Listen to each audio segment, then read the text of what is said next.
Imagine the first time you felt truly safe. That feeling, or its absence, didn't vanish with childhood. It became the blueprint for every relationship you've ever built. Think back to the first time you felt truly safe. Maybe it was the scent of your mother's skin or the rumble of your father's laughter. That feeling, or the lack of it, didn't disappear when you grew up. It hardened into an invisible blueprint, shaping how you fight, trust, and pull away when love gets too close. This isn't about blame, it's about understanding.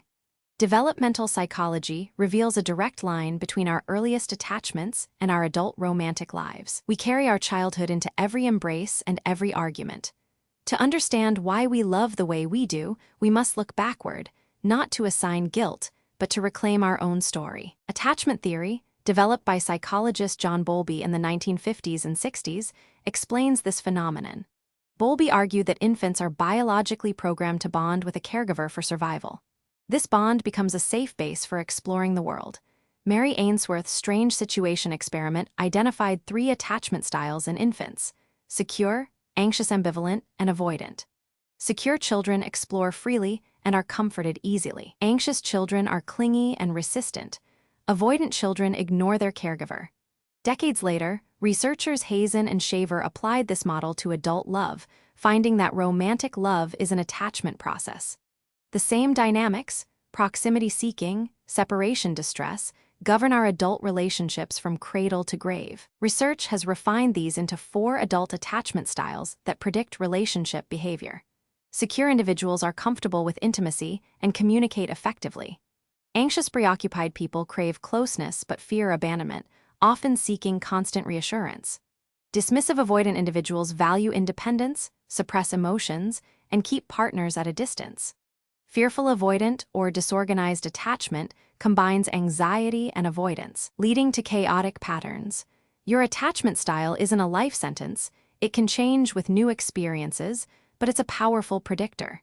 A child who learned caregivers were inconsistent may grow into an adult who tests their partner's love. A child who experienced rejection may keep love at arm's length. Attachment theory isn't the whole story. Bowlby introduced the internal working model, a mental map of self, others, and relationships built from early experiences. This model acts as a cognitive filter, shaping how we interpret social cues. For example, a child who is consistently criticized may see themselves as unlovable and others as judgmental. As an adult, they might misinterpret a partner's neutral comment as criticism or unconsciously seek partners who confirm their negative self-view, a phenomenon called confirmation bias. Research by Simpson, Collins, and Salvetter tracked participants from infancy into their late 20s. Those with secure infant attachments were rated by partners as more supportive and less hostile in conflicts over 20 years later. Beyond attachment, childhood trauma leaves deep marks. The Adverse Childhood Experiences (ACE) study, a collaboration between the CDC and Kaiser Permanente, found that exposure to abuse, neglect, and household dysfunction dramatically increases the risk of mental health issues and relationship difficulties. Trauma can disrupt the attachment system, leading to fearful avoidant patterns or hypervigilance. For instance, a child who experienced unpredictable violence may grow into an adult who is either overly controlling or emotionally numb. These hidden wounds often go unrecognized, but they influence every interaction. Understanding this isn't about excusing behavior. It's about recognizing the source of pain and beginning the journey toward healing. The good news is that attachment styles can change. With self-awareness, therapy, and secure relationships, you can rewrite your internal working model. Research shows that new experiences, especially with a supportive partner or therapist, can shift attachment patterns. The brain remains plastic throughout life, meaning you can learn new ways of connecting. Start by observing your reactions. Do you pull away when someone gets too close? Do you cling when they need space? These patterns are not your fault, but they are your responsibility. By understanding your blueprint, you can consciously choose different responses. It's a gradual process, but each step toward secure attachment builds a healthier foundation for love. Ultimately, this knowledge offers freedom. When you recognize that your reactions are echoes of a script written in childhood, you can stop blaming yourself or your partner. Instead, you can approach conflicts with curiosity.